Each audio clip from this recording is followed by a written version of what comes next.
아마 대부분의 초등학교에서 지난주 혹은 이번 주 기초학력 진단 검사를 볼 것입니다. 과연 기초학력 진단 검사는 무엇일까요?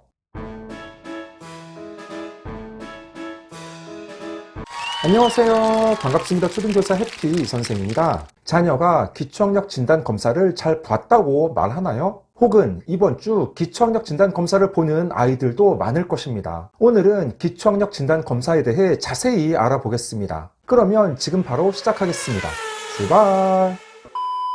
기초학력 진단 검사의 일정은 학교마다 차이가 있습니다. 대개 시, 도 교육청에서 기초학력 진단 검사의 계획과 문제 등을 제공하면 각 학교에서 자율적으로 구체적인 실시 계획을 수립하여 시행합니다. 보통 초등 2학년은 읽기와 쓰기, 세마기를 20문제씩 시험 보고 3학년부터 6학년은 국어, 수학, 사회, 과학, 영어 등 5개 교과를 봅니다. 어떤 과목을 시험 볼지도 학교에서 자율적으로 정합니다. 참고로 제가 예전 태안에서 근무하던 학교에서는 5개 과목을 모두 시험 봤는데 지금 있는 학교에서는 국어, 영어, 수학 3개 과목만 시험 봤습니다. 문항수는 25개이고 검사 시간은 과목마다 40분입니다. 기초학력 진단 검사는 3월 새학기가 시작할 때 아이들이 지난 학년에서 배운 주요 교과목의 주요 내용들을 잘 이해하여 올해 학년의 공부를 따라갈 수 있는지를 파악하는 목적입니다. 만약 기초학력에 문제가 있을 경우 기초학력을 지원하기 위해서 실시합니다. 지역과 학교마다 명칭의 차이가 있지만 온체험 교실, 기초 튼튼 교실 등으로 기초학력 진단 검사에서 기준 점수에 도달하지 못한 학생을 대상으로 보충 교육이 이루어집니다. 평가의 출제 범위는 초등 3학년은 2학년 교육과정의 내용, 초등 4학년은 초등 3학년의 교육과정 내용 등 지난 학년의 내용을 묻습니다. 시중에 기초학력 진단 검사에 대비한 문제집들이 있고 자녀에게 겨울방학 때 문제집을 구입하여 풀어보게 하는 보호자들도 계십니다. 만약 이번 주 자녀의 학교에서 기초학력 진단 검사가 예정되어 있는데 너무 걱정이 되신다면 EBS 사이트에서 자료를 무료로 다운받을 수 있습니다. EBS 초등 사이트에 회원 가입 및 로그인을 하신 후 왼쪽 하단 평가 대비 아래에 기초학력 진단 검사를 클릭하시면 초등 2학년부터 6학년까지의 문제가 있으니 다운받아 활용하시면 됩니다. 제가 근무하는 학교에서는 지난 금요일 기초학력 진단 검사를 봤습니다.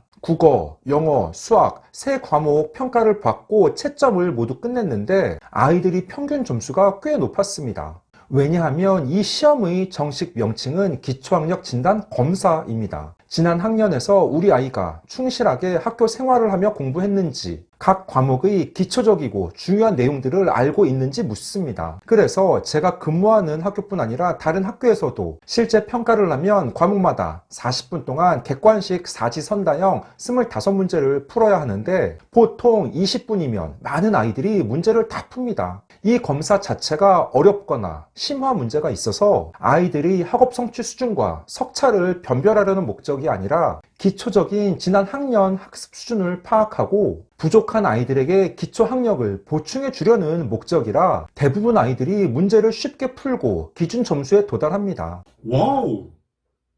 제가 방금 말씀드린 것처럼 기초학력 진단 검사에서는 과목마다 도달 기준 점수가 있습니다. 도달 기준 점수는 정답으로 답한 문항 수로 결정되며 도달 기준 점수 이상이면 도달, 예를 들어 도달 기준 점수가 16이면 정답으로 답한 문항 수가 16개부터 도달입니다. 25점 만점에 국어, 수학, 사회, 과학, 영어의 도달 기준 점수가 다 다릅니다. 도달 기준 점수는 학교 자체에서 자율적으로 정하는 게 아니라 교육청에서 각 학년, 각 과목의 도달 기준 점수가 내려옵니다. 기초학력 진단검사 결과를 학부모님께 알려주는 학교가 있고 그렇지 않은 학교도 있습니다. 대부분 1학기 학부모 상담 때 보호자께서 문의하실 경우 점수를 알려주는 편입니다. 학생이 기초학력 진단검사 결과 미도달인 경우 교육부와 교육청 그리고 단위 학교마다 기초학력 향상 지원 계획이 있어서 보충학습 프로그램이 운영됩니다. 보통 국어, 영어, 수학 중 학생들의 미도달이 가장 많은 과목은 무엇일까요? 물론 지역마다 그리고 학교마다 다를 것입니다. 다양한 지역에 근무하는 제 지인 학교들이 대략적인 평가 결과를 말씀드리면 평가 기준에 가장 많이 미도달한 과목은 영어입니다. 영어는 기초학력 진단 검사에서 듣기 평가 문항이 압도적으로 많습니다.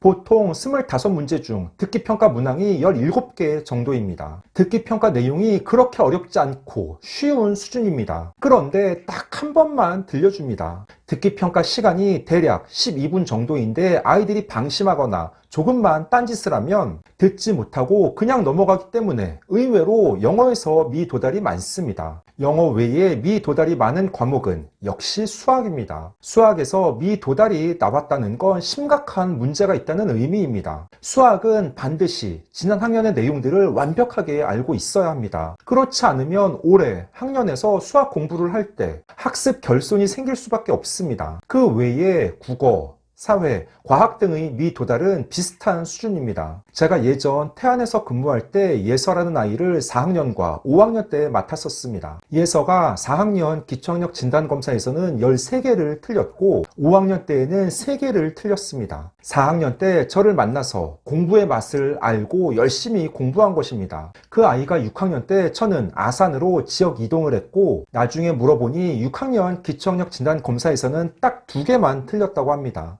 초등에서는 중간, 기말고사 등의 일제고사가 없기 때문에 보호자님들께서 아이의 수준이 어떤지 가늠하는데 어려움을 겪습니다. 기초학력 진단검사는 한 학교, 한 학년에서 동시에 치르기 때문에 간접적으로 자녀의 학습 수준을 파악하는 데 도움이 됩니다. 만약 자녀가 기초학력 진단검사 결과 미도달 과목이 있다면 담임선생님이 3월 말 또는 4월 중으로 부모님께 연락할 수 있습니다. 그리고 담임선생님에 따라 아이가 미도달은 아니지만 따로 보충학습을 시키는 것이 좋겠다고 연락할 수도 있습니다. 그럴 경우 가능하면 학교의 보충학습 프로그램에 참여하는 것도 좋습니다. 물론 학원이나 방과 후 프로그램 등 아이의 일정에 따라 참여하지 못할 수 있지만 의외로 학교에서 진행하는 프로그램이 소규모로 밀도 있게 진행됩니다. 그래서 작년 저희 반 어떤 아이는 학원보다 학교의 기초학력 지원 프로그램에 참여하여 성적 향상에 큰 도움을 받은 사례가 있습니다. 기초학력 진단검사 결과 과목마다 미도달인 아이들은 추후 다시 검사를 실시하며 계속적인 관리를 받게 됩니다.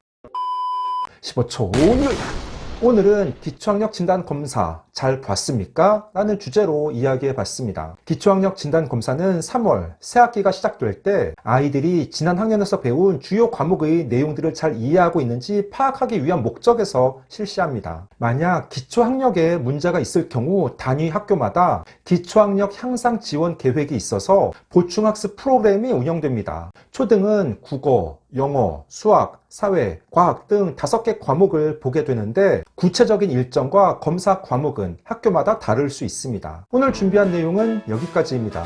앞으로도 보다 더 유익하고 재미있는 영상을 가지고 꾸준하게 계속 찾아뵙도록 하겠습니다. 이상 초등교사 해피 이선생이었습니다. 안녕.